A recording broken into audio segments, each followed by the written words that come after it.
నమో నారసింహ.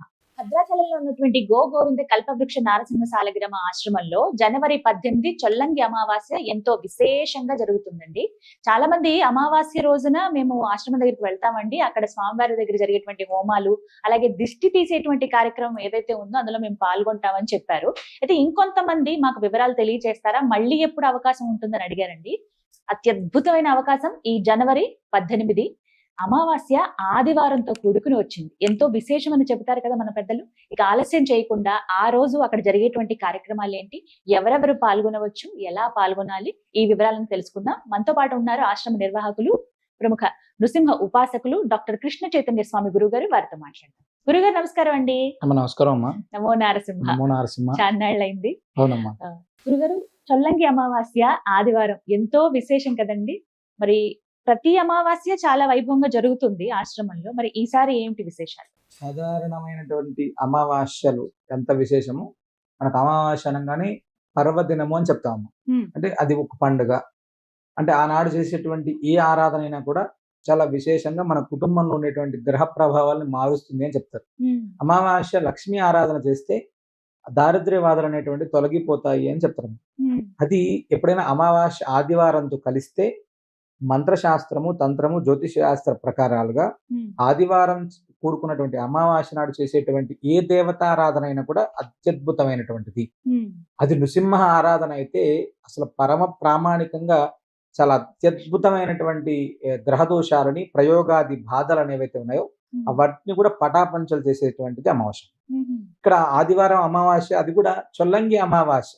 సాధారణంగా చొల్లంగి అమావాస్య అనగానే మనందరం కూడా దాన్ని తయ్య అమావాస్య అని, మౌని అమావాస్య అని, అంటే ఆనాడు చేసేటువంటి చిన్న ఆరాధన కూడా మన జీవితంలో చాలా విశేషమైనటువంటి మార్పునిస్తుంది అని చెప్పి మన పెద్దల నుంచి కూడా వచ్చింది. అయితే ఈ అమావాస్యను మన సన్నిధిలో ఏం చేస్తాం? సాధారణంగా అక్కడ దర్శనం చేసుకోవడం ద్వారా ఏం జరుగుతుంది అంటే, మామూలు రోజుల్లోనే స్వామిని అనుగ్రహాన్ని కాంక్షించేటువంటి వారు అక్కడికి వచ్చి ముడుపు కట్టి స్వామికి చేసేటువంటి ప్రదక్షిణ చేస్తేనే వాళ్ళ జీవితాలు చాలా అద్భుతాలు జరుగుతున్నాయి. అద్భుతాలు అంటే సంతానం లేనటువంటి వాళ్ళ సంతానం, ఆర్థిక స్థిరత్వం లేకుండా ఇబ్బంది పడేటువంటి వాళ్ళకి ఆర్థిక స్థిరత్వం, విద్య, ఉద్యోగం, విదేశాలు కావచ్చు, వ్యాపారాలు కావచ్చు, ఇలా ఎన్నో రకాలైనటువంటి మార్పుల్ని అక్కడ చాలా భగవంతుడు విశేషంగా అనుగ్రహిస్తాడు. అమావాస్య నాడు ప్రాతకాలంలోనే విశేషమైనటువంటి గోపూజతోటి ప్రారంభమవుతుంది. సుప్రభాత సేవ అయిన తర్వాత గోపూజ అనంతరం స్వామివారికి కల్పవృక్ష నారసింహ సాలగ్రామానికి, అదే విధంగా మన దగ్గర ఉండేటువంటి విశేష సాలగ్రామాలు, ఇంకా చాలా విశేషమైనటువంటి సాలగ్రామాలన్నీ మన దగ్గర ఉన్నాయి. చతుశ్చక్ర జనార్దనం కావచ్చు, వాసుదేవం, వరాహం, మత్స్యం, కూర్మం, అదే 108 విశేషమైనటువంటి సాలగ్రామాలకి అక్కడ స్వామివారి సన్నిధిలో అభిషేకం జరుగుతాం, నవకలశ అభిషేకం. ఆ తీర్థాన్ని వచ్చినటువంటి భక్తులందరికీ కూడా మనందరం ఇవ్వడం. అదేవిధంగా ఆనాడు పెట్టేటువంటి దీపం, మన దగ్గర వీరరాఘవ దీపము అని చెప్పి ఈ చొల్లంగి అమావాస్య రోజు పెడతారు. ఏ భక్తుడైనా సరే ఆనాడు స్వామి సన్నిధిలో వచ్చి వీరరాఘవ దీపం పెడితే నీ ఇంట్లో ఉండేటువంటి అనారోగ్యం ఖచ్చితంగా తగ్గుతుంది. ఎందుకంటే ఇది చాలా విశేషం. స్వామి చెప్పినటువంటి మాట, మేమెవరో చెప్పింది కాదు. తమిళనాడులో వీరరాఘవ స్వామి క్షేత్రం ఉంటుంది, తిరువల్లూరు. అక్కడ స్వామి చెప్పారు ఈ దీపారాధన చేస్తే మంచిది. అంత విశేషమైనటువంటి ఆరాధన మన దగ్గర చేస్తాం. వీరరాఘవ దీపం భక్తులు పెట్టుకోవడానికి ఏర్పాటు చేస్తాం. అదేవిధంగా ఆశ్రమం నుంచి కూడా మనం కూడా స్వామి సన్నిధిలో ప్రత్యేకమైనటువంటి వీరరాఘవ దీపాన్ని పెడతాం. ఆ దీపారాధన దర్శనం చేసుకోవడం మంచిది. రెండవది 9 గంటల నుంచి కూడా చాలా విశేషమైనటువంటి హోమాలలో అష్టముఖ గండభేరుండ జ్వాలా నారసింహ హోమం చేస్తాం. ఈ అష్టముఖ గండభేరుండ జ్వాలా నారసింహ హోమం అనేటువంటిది మనకు ఉండేటువంటి గ్రహ బాధలను తొలగించడానికి, ప్రయోగాది బాధలు అంటే చేతబడి కావచ్చు, దాటడం కావచ్చు, లేదా దృష్టి దోష, నరపీడ, రోగపీడ, ఇలా ఏవైతే ఉన్నాయో అవన్నీ కూడా తొలగిపోవడానికి అత్యద్భుతమైనటువంటి సాధనం ఈ అష్టముఖ గండభేరుండ హోమం. ఆ హోమం అనేటువంటిది మధ్యాహ్నం పూర్తవుతుంది. దానికి సంబంధించినటువంటి తీర్థము, ప్రసాదం, ఆనాడు స్వామి సన్నిధిలో ఇచ్చేటువంటి తీర్థం చాలా విశేషమైనటువంటిది. అయితే ఈ హోమం అనంతరం అక్కడ ఇచ్చేటువంటి బొట్టు, ఆ హోమం రక్ష అనేటువంటిది చాలా విశేషం. ఇవన్నీ జరుగుతున్నటువంటి క్రమంలో ఉదయం 7 గంటల నుంచి కూడా దృష్టి దోషం, భారతదేశంలో మనం చేసేటువంటి ఈ యొక్క దృష్టి దోష నివారణ పూజని చాలా మంది చూసి ఇప్పుడు వాళ్ళు ఏర్పాటు చేసుకుంటున్నారు. కానీ మన దగ్గర సుదర్శన మంత్రాత్మకంగా మన్యు సూక్తము, సున్నాల పన్నము, ఇలా విశేషమైనటువంటి మంత్రాలతోటి అభిమంత్రించబడినటువంటి ఆ దృష్టి కొబ్బరికాయ, ఆ కుండతోటి ప్రత్యేకమైనటువంటి పూజ చేసినటువంటి దాన్ని దృష్టి తీస్తారమ్మ.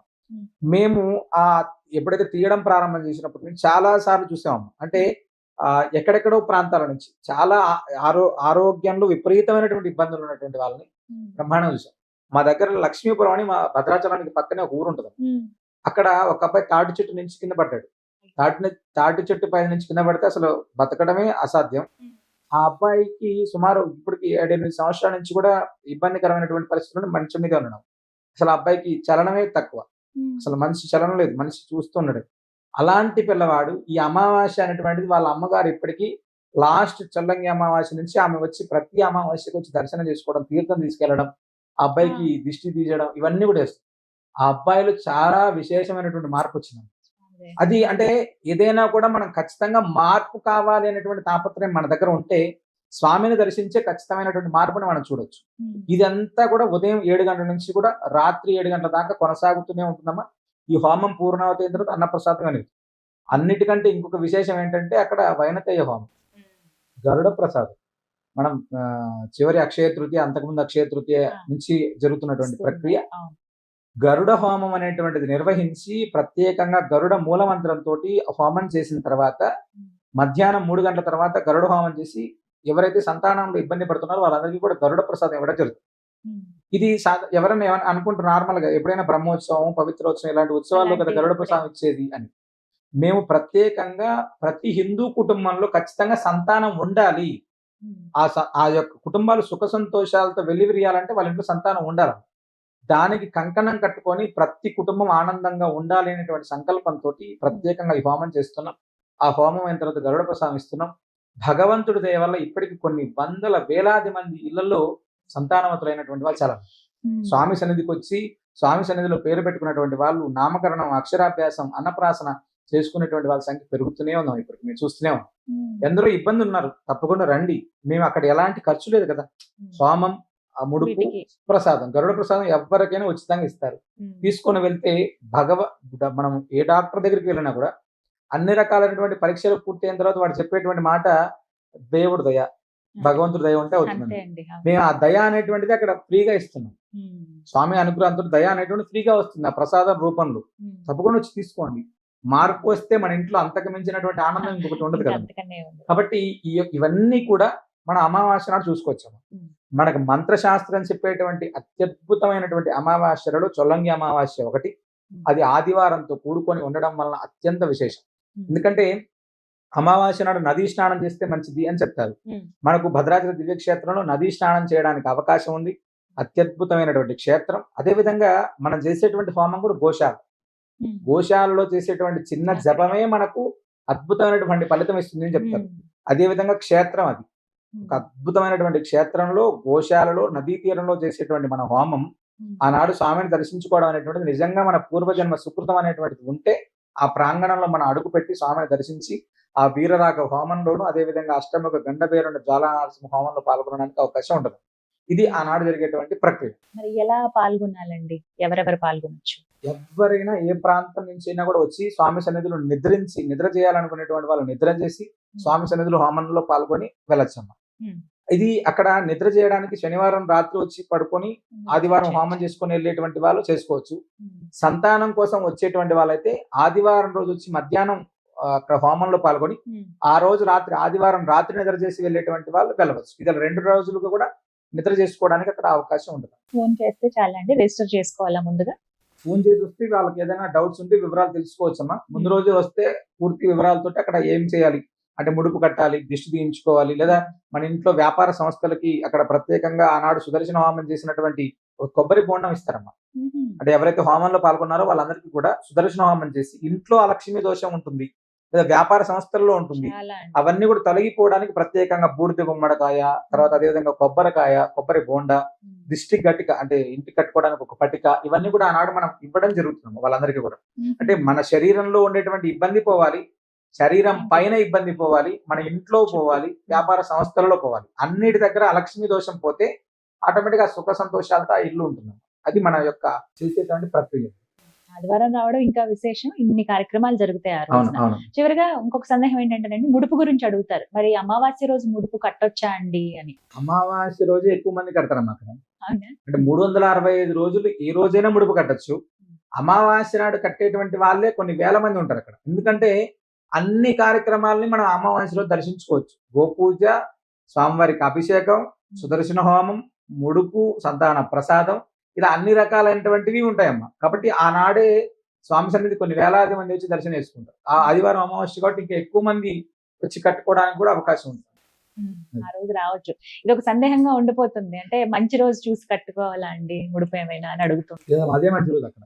అంతే అవునమ్మా. అమావాస్య. కానీ చాలా విశేషమైన రోజు. నేను కూడా ఆ రోజు రావడానికి ప్రయత్నిస్తాను గురువుగారు. తప్పకుండా రండి. స్వామి అనుగ్రహం. ధన్యవాదాలండి. విన్నారు కదా, గురువుగారు చాలా చక్కగా వివరించారు. అందరూ ఎంతగానో ఎదురు చూసేటువంటి రోజు, అందరికీ ఎంతో ఉపయోగకరమైన ఫలితాలను అందించేటువంటి రోజు అని చెప్పుకోవచ్చండి. ఎంతో విశేషం ఆదివారం అమావాస్య రావడం. ఈ మౌని అమావాస్య, చొల్లంగి అమావాస్య అని కూడా అంటారు. మరి ఈ రోజున అక్కడ జరిగేటువంటి కార్యక్రమాలన్నీ కూడా చాలా వివరంగా తెలియజేశారు గురువుగారు. 1-2 సార్లు వీడియో చూడండి. ఎవరికైతే ఇలాంటి ఇబ్బందులు పడుతున్నారో వారికి ఫలితం ఉంటుంది కాబట్టి వాళ్ళకి ఈ వీడియోను కూడా ఫార్వర్డ్ చేయండి. నేను స్క్రీన్ మీద నెంబర్స్ అందిస్తాను ఆశ్రమానికి సంబంధించి. మీరు కాల్ చేసి వివరాలు కనుక్కోండి. ముందు రోజు రాత్రి మీరు వెళ్ళి అక్కడ నిద్రించే అవకాశం ఉంటుంది. అక్కడ ఏర్పాట్లు ఉంటాయి కాబట్టి మీరు ముందుగా కనుక్కుని ముందుగా ఒక్కసారి ఇంటిమేషన్ ఇస్తే అక్కడ మీకు ఏర్పాట్లు కూడా అన్ని చేస్తారు. అలాగే నిత్యాన్నదానం ఉంటుంది కాబట్టి భోజనానికి ఎలాంటి ఇబ్బంది ఉండదు. అదైతే ఖచ్చితంగా చెప్పగలను. నేను ఎన్నోసార్లు చూసి వచ్చాను కాబట్టి. మరి ఆ రోజు ఎంతో విశేషవంతం అండి. నేను అడ్రస్ కూడా ఇస్తాను క్లియర్ గా. ఇంకా ఏమాత్రం సంకోచించకుండా చక్కగా వెళ్ళొచ్చు, నదీ స్నానం చేయొచ్చు, రాముల వారి దర్శనం కూడా చేసుకోవచ్చు. ముందుగా ఇక్కడ హోమం ఈ కార్యక్రమంలో పాల్గొనాలనుకునే వాళ్ళు మాత్రం ముందుగా ఒకసారి ఫోన్ చేసి అయితే వివరాలు చెప్పండి. అదే నేను కోరుకునేది. ముఖ్యంగా ఎవరైతే వస్తారో ఆ రోజు అందరం నేను కూడా అక్కడ మీ అందరినీ కలుస్తాను. నమస్కారం.